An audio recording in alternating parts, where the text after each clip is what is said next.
Good morning, Ramesh. We're speaking to Ramesh this morning. He's an architect. Thank you so much for speaking to us on the LITE Breakfast. No problem. Thank you for having me. You're with M. Moser Associates, and they have offices all around the world, I understand. Correct. Yeah. Now, have you been busy during the MCO? Like, were you able to work from home? Yeah, actually, surprisingly, we were quite busy. There was a little bit of a slow period, but it was just a transitional period. But yeah, we've been very busy because my specific job requires me to work on conceptual design for projects overseas mostly.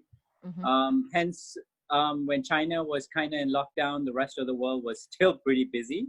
And then when China slowly released and the rest of the world went into lockdown, China became really busy. So there was a kind of a good balance that we had. So we were busy, yeah, for sure. Oh, wow. So no projects were halted due to the pandemic? No, there were a few projects that were on hold, but it was not as many as I expected. Or at least the projects that I was involved in, not as many as I expected. Yeah. But how hard has it been for you to work from home? Well, because I travel a lot for my work as it is, or I used to travel a lot for my work. So I'm used to working remotely or working away from the office. And I have a dedicated team that is used to me being on mobile all the time. So it's not something that we had to really get acclimated to. We were already kind of used to it as it is. So yeah, it wasn't a difficult process. It's just all about having the right IT infrastructure at home. It's about having a comfortable place to work and being away from the refrigerator. So you were used to sort of working from home even before this whole MCO hit here in Malaysia? Yes, that's right. I was already quite used to it. Yeah.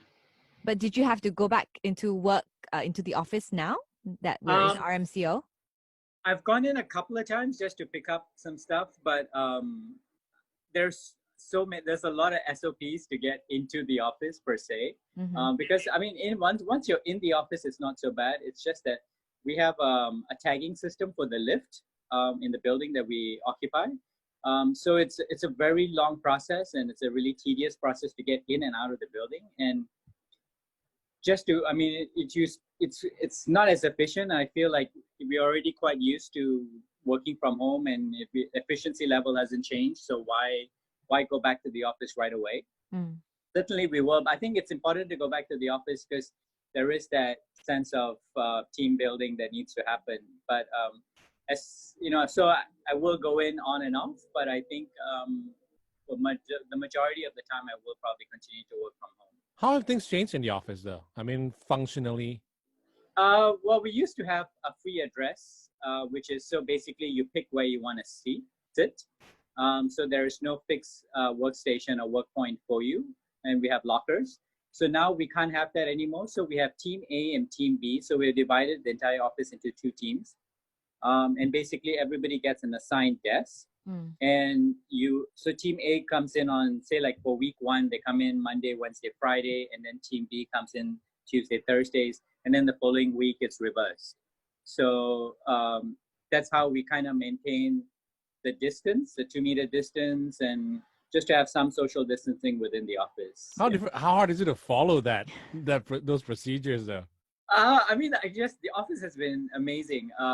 They came up with really clear guidelines. They had really clear instructions on how to do it, what you do when you park your car till you get to the lift, till you get to the front door, and what you do once you come in the front door. And so it's everything is very clearly mapped out for you. So I think the important thing is to be really clear with your instructions and not be wishy-washy. Just tell people honestly what they need to do. And it's for your own safety, right? You're not doing this to inconvenience someone. You're doing this to make it a safe environment for people to work in. So correct. Yeah. Do you go on site for your, construction projects or your architectural projects? I do occasionally, but not as often. I usually go when, not so much when there's workers on site. I go when it's an empty site, and I go when it's almost finished. But obviously the last few months we haven't had any site visits but things are slowly going back onto site. So, I mean, similar SOPs as we have in the office, we also are incorporating in on site.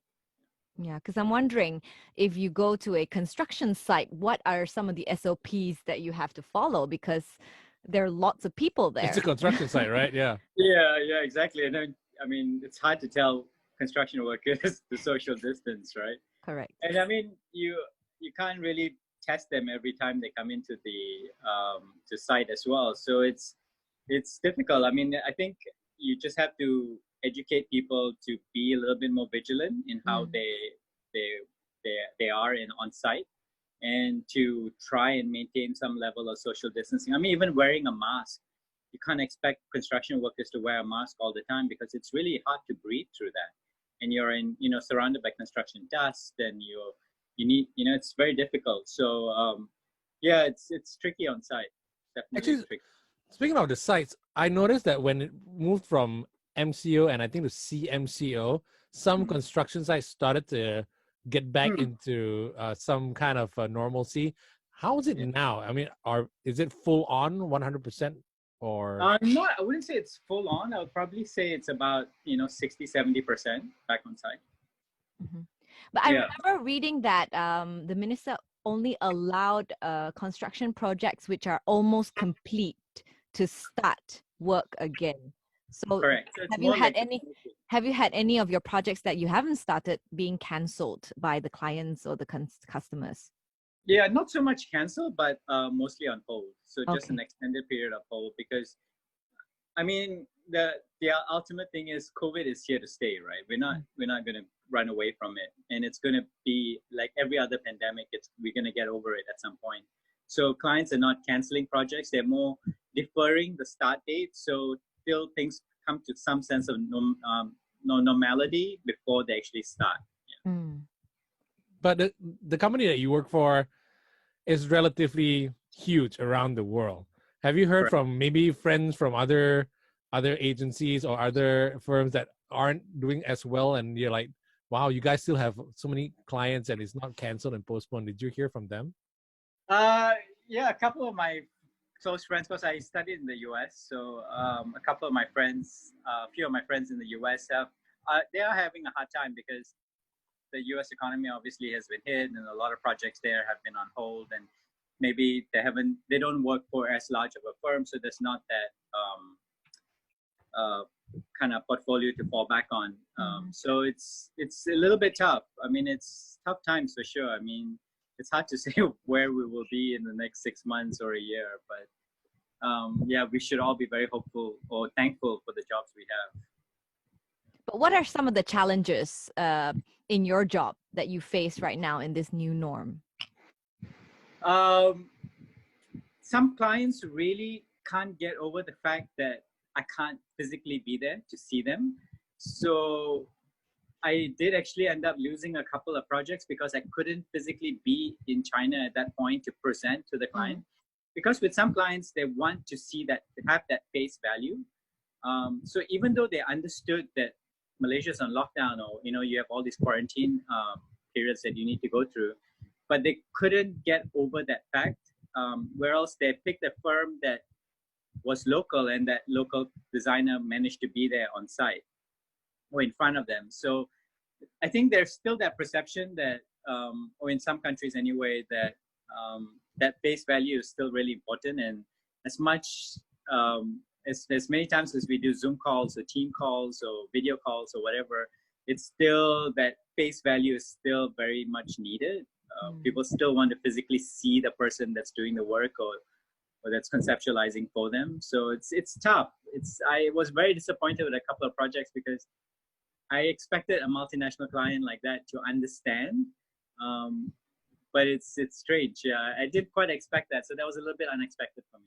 So moving forward, how does that affect, like, not just your job, but I mean, I'm pretty sure other companies have international teams as well. If every company is starting to go local, how does that affect jobs like Yeah, that? I mean, I think at some point though, people will come to the realization. I think people just, I mean, it's a teething problem, right? Like you're slowly kind of getting used to it. So people are now slowly coming out of lockdown. They're realizing that there's a new norm, So I think it takes a little bit of time for people to acclimate themselves to this new way of working. And I think, maybe 3-4 months down the road, people will start to understand that it's not by, we're not personally choosing not to come. It's safer for everybody, so I think people will get to that point where they're comfortable with it, but maybe sometimes it just takes a longer process to get there.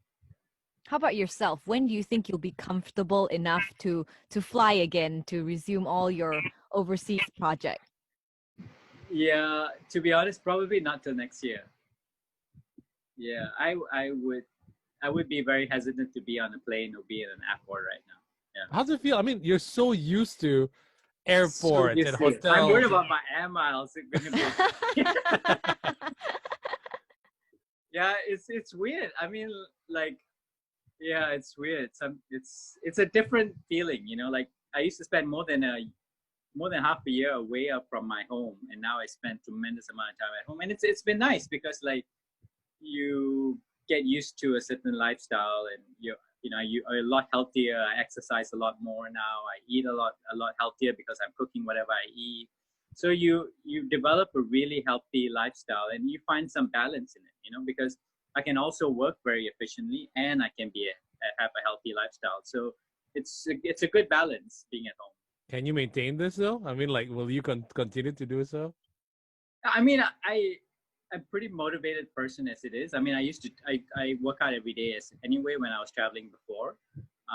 But I think it's the food intake that's, when you're traveling, it's really hard to control what you eat. Yeah. So you start being a bit more conscious about what you eat, perhaps. Maybe that'll affect me when I start traveling again. Yeah. Now that you felt now that you had the taste of the MCO life, do you think it's something that you want to continue moving forward, even after all this thing is lifted and we have a vaccine? Would you still prefer to be working from home, or do you think you have to resume your traveling life? I would love to resume my traveling life. And I mean, I think it's important. I think offices are an important way of team building. It's an important tool for collaboration. I think you can't get away from the fact that people do need to have a home base at some point. And that human contact, that human interaction still needs to be there. So I don't think you can ever take that away from someone.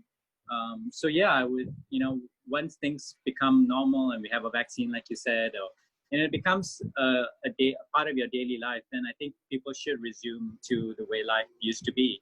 I mean, like all pandemics, at some point we all come back to normality, right? So it's. But were you concerned that things might have opened up too soon, forcing people to go back to office and schools too soon? And because I understand it's economics, it's money. Everybody needs to earn some money to pay their staff and everything. In fact, were you actually concerned about your job at any point that the company might struggle? Well, I'm really thankful that I work for this company too, because as soon as the lockdown happened, they sent out a global email to everyone letting them know that we're good. Financially, we're going to be good and no one's going to be let go and we're going to be fine. So I think that was a really important email that my company sent out to all the employees, everyone globally, to let people know that, we are working for a very secure company and that we care about our employees, So I think that was a really good email. And I was very surprised to see that email as well. But it certainly puts a lot of ease in everybody's mind that we also put a lot of trust in people to work from home and be efficient and to be productive. So there were no pay cuts, no forcing people to take their annual leaves kind of thing happening? No, in the nothing. company? Nothing. We didn't have no pay cuts. No, I mean, we put increments on hold for now, but that's normal. Mm-hmm. Yeah, but there's no forced vacation time, none of that. Yeah. Because, good. I mean, generally, most of us are still relatively busy. Yeah. Okay. Now, as an architect, do you find that being stuck at home, though, you lack the inspiration? Do you have to go out and see things, or do you feel more inspired being stuck at home? Well, you certainly use Pinterest a lot more. But yeah, I mean, it's important, being in this field, you should be out inspiring yourself, right? And how you do that is you go to a nice restaurant, or you go to a nice gallery, or you're out looking at things, and that inspires you. So it's difficult. So it's more technology based now. So I look on things online, or yeah, it's funny because like you also miss that human interaction, right? So you tend to jump in on every conference call there possibly can be just to see other people online. Yeah. What's the plan now to get your business, I guess, to get enough projects back in your portfolio to where it was back in before the MCO? Yeah, I mean, I think it's a gradual process. I don't think we can expect things to change right away. So I think slowly getting back, making sure we constantly stay in touch with our clients from before and the current clients, still do, still pitch projects. I think it's that process. People, once they, I mean, now with the RMCO, people are going back to work. So things will slowly start beginning again. Projects will start again, and things would go back to some level of normality. Then I think it's always keeping that constant contact with clients, just to make sure that you're here to help them with, because there is also that temporary band-aid that people need to put on their current workspace, right? Yeah. So it's always giving them a lot of visual aids, or giving them aid, helping them kind of figure out how to make their current office safe for people to come back to. That way, when there's some point of moving and changing offices, they can still keep us in mind, because they know we constantly stay in touch with them and we help them. But with the economic situation right now, do you think a lot of developers might be canceling their projects, their future projects, to sort of save money in the sense? Yeah, I mean, are you worried that moving forward you might not have the same amount of work as before? There is that worry. I mean, it's hard to predict. It's hard to say, because there probably will be projects that will be put on hold, big developments that might get put on hold indefinitely. So yeah, there is that worry, but I think it's focusing on the now and trying to constantly build new relationships. I think it's really important, and to let people know that you're here and you're here to help them. So when the time comes for them needing help, they always come back to you. But yeah, there is that fear that projects may get put on hold, and yeah, for sure. And on that, as a company, did your company say, look, we need to pivot at some point, we need to add more technology, we need to add this, we need to change this, maybe have different clients in different fields? What was the pivot for your company? Is it technological? No, because I mean, we cover all sectors as it is. We cover the technology sector, the financial sector, and most sectors. We do cover a tremendous number of sectors. But in terms of technology, you mean like current technology that we use in the office now? Yeah, or maybe like clients get to wear augmented reality things just to have a walkthrough. Well, we actually already do that on site. Like, we take clients to site and we give them 3D visualizers so they can actually visualize what the office could look like on That's site. That's amazing. Oh, nice. Wow. So we already do that currently. So, I mean, there are different tools. Like we work on more animations now, because animations we can send to a client and they can look at it, because they can't go to site physically, right? So they can watch an animation and physically feel like being in that space as it is. So it's like these type of visual tools that will help people kind of envision themselves in the new office rather than having to go to site, because there's nothing like being on site and physically feeling the space, right? Yeah. So we have to find ways to kind of imitate that somehow in their home or in their own current space now, so they can also have that same feeling. But I think after going through this lockdown, a lot of people think that offices are not essential anymore. Yeah. You know, a lot of people do online meetings. They can get things done from home. People buy things online. How do you think these brick and mortar businesses or offices, do you think they will still be essential when time comes in the future? Yeah, I mean, like I said, I think ultimately, COVID is here to stay, so we will eventually get over it, and things will go back to normal.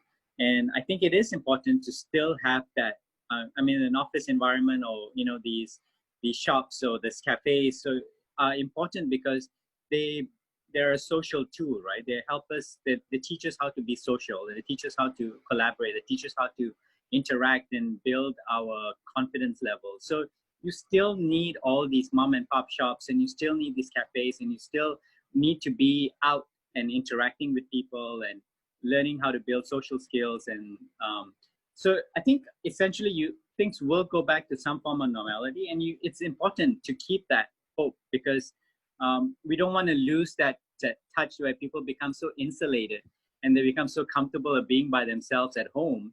They don't want to go out and interact with other people. I mean, you need that social interaction to be who we are. So I think we shouldn't think that, yeah, great, we can be efficient working from home, but we also need to be out, and we also need to be interacting with other people, and we also need to build that social skill. Yeah, and we need a nice space to be able to interact with other people as well, right? Of course.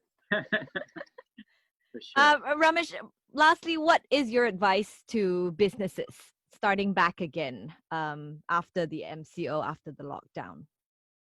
I think it's about setting out really clear instructions and letting people know exactly what to expect, and preempt things. Like, I think people will feel scared, or they'll feel a little bit and they'll have some anxiety about coming back to the office. Reassure them, let them know that things are clean, that we've sanitized once a week or twice a week, and let them know what are the SOPs that you are undertaking in order to ensure that they have a safe environment to work in or to come back to. I think it's being really clear with that and being really honest with your employees, so they also feel like that the employer cares for them and cares for their safety, and it's not just asking them to come back to the office because they want to see them working physically. So yeah, it's, I think, making sure that people understand very clearly what is out there for them. Yeah. How about an piece of advice for other architects out there who are struggling perhaps in their work? Hang in there. Send your CVs over to you. Yeah, possibly. Yeah, I mean, it's tough. I mean, I'm very, very thankful for my job, but I do realize that there are many people who are not in the same shoes, and I feel for them, and I feel for my friends who are not in the same environment. But yeah, I mean, like, all we can do is hope for a good change, right, at some point.